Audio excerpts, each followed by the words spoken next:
The mausoleum at Halicarnassus stands as a testament to love and wonder.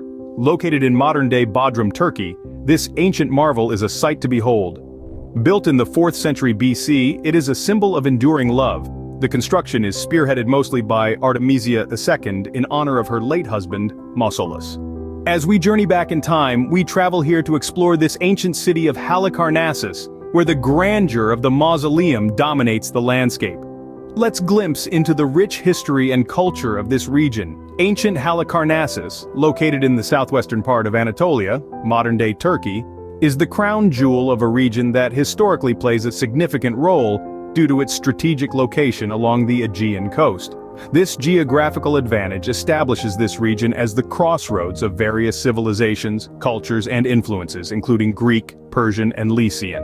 Halicarnassus's prominence rises during the 1st millennium BCE, particularly under the rule of the Hecatomnid dynasty in the 4th century BCE. The most prominent figure being Mausolus, who is a satrap, their word for governor, of the Persian Empire. Mausolus is a key figure in their ascent to power and prosperity. He is the one, in fact, who moves the old capital from Mylasa to Halicarnassus, modern-day Bodrum, and embarks on an ambitious program of cultural and architectural projects transforming the city into a center of art, culture, and politics. His reign marks the zenith of Halicarnassus's influence and power in the region. Mausolus's vision for the city leads to constructing monumental buildings and encouraging artistic endeavors, attracting artists, architects, and intellectuals from across the ancient world. The most famous of these projects is the Mausoleum at Halicarnassus, a grand tomb Mausolus plans for himself and his wife, Artemisia II. In 353 BCE, Mausolus dies after ruling for 24 years.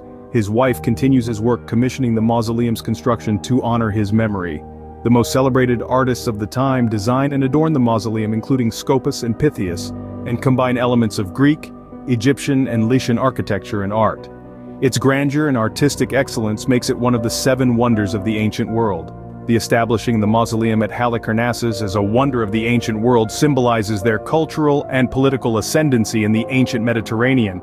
It is a testament to the region's prosperity, the ambition of its rulers, and their patronage of the arts, which allows Halicarnassus to leave a lasting legacy in the annals of history. The Romans consider the mausoleum the greatest wonder in the world, and it is for this reason they call all their magnificent tombs mausolea, after the first one built for Mausolus. The word mausoleum is now used generically for any above-ground tomb. Artemisia II, a powerful and influential figure in her own right, oversees the construction of this architectural masterpiece.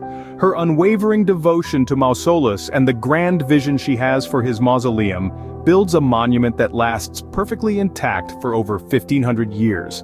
Sadly, neither she nor her husband lived to see its full completion. Artemisia lives for only 2 years after the death of Mausolus. Thereafter, they place the urns of both Artemisia and Mausolus within the unfinished tomb. Then they fill the stairs with stones and rubble, sealing the access. According to the historian Pliny the Elder, the craftsmen decide to stay and finish the work after the death of their patrons. They consider it a memorial to their own fame and art as sculptors. They erect the tomb on a hill overlooking the city. The whole structure sits in an enclosed courtyard. At the center of the courtyard is a stone platform on which the tomb sits. Stone lions flank a stairway leading up to the top of the platform. Along its outer walls, numerous statues of gods and goddesses stand guard. At each corner, stone warriors mounted on horseback shield the tomb. At the center of the platform, the marble tomb rises as a square tapering block to 1/3 of the mausoleum's 45 meters or 148 feet height. The building is rectangular, not square. A colonnade of 36 columns surrounds it. There is a pyramidal superstructure receding in 24 steps to the summit. On top, there are 4 horse chariots of marble. The building is accented with both sculptural friezes and freestanding figures. The freestanding figures were arranged on 6 different levels. The mausoleum is 63 feet north and south, 411 feet perimeter, and 25 cubits, or 37.5 feet, in height.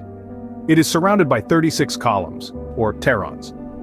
Above the terrons there is a pyramid on top with 24 steps and equal in height to the lower part. The height of the building is 140 feet. The monument is built with shining stones, 80 feet high and 1,340 feet in circumference.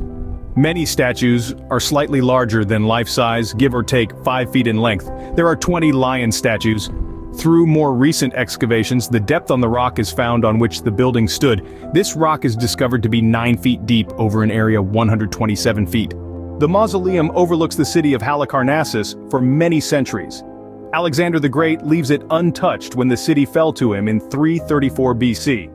It perseveres undamaged after attacks by pirates in 62 and 58 BC. It stands above the city's ruins for 16 centuries. Then, from the 11th to the 14th centuries, a series of earthquakes shatter the columns, crashing the grand marble chariot violently to the earth. By 1402, the Knights of St. John retreat from the Ottomans into the ruins of the city. They build the city of Bodrum from the stones of Halicarnassus. They erect the castle of Bodrum from the ruins of the Mausoleum. By AD 1404, only the base remains. In 1492, Columbus sails the ocean blue, and the old mausoleum's foundation still stands. A moment in time over a decade after the formerly great lighthouse in Alexandria vanishes completely. Those remaining ruins are unceremoniously repurposed into a medieval fort. This leaves the stone base in Bodrum the only remaining ruins of the ancient wonders, save for the pyramids in Giza.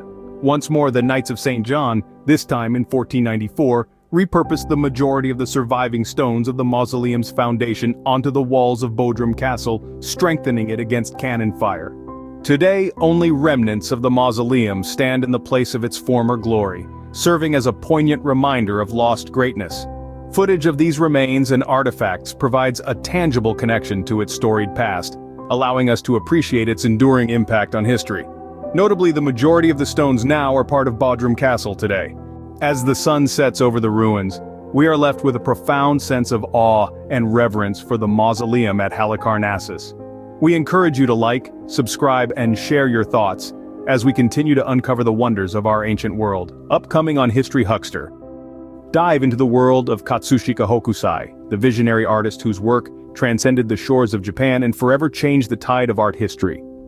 We unveil Hokusai, the wave that swept the world. In the heart of Edo's vibrant art scene, Hokusai emerges as a force of nature, pushing the boundaries of ukiyo-e and capturing the essence of Japan's soul.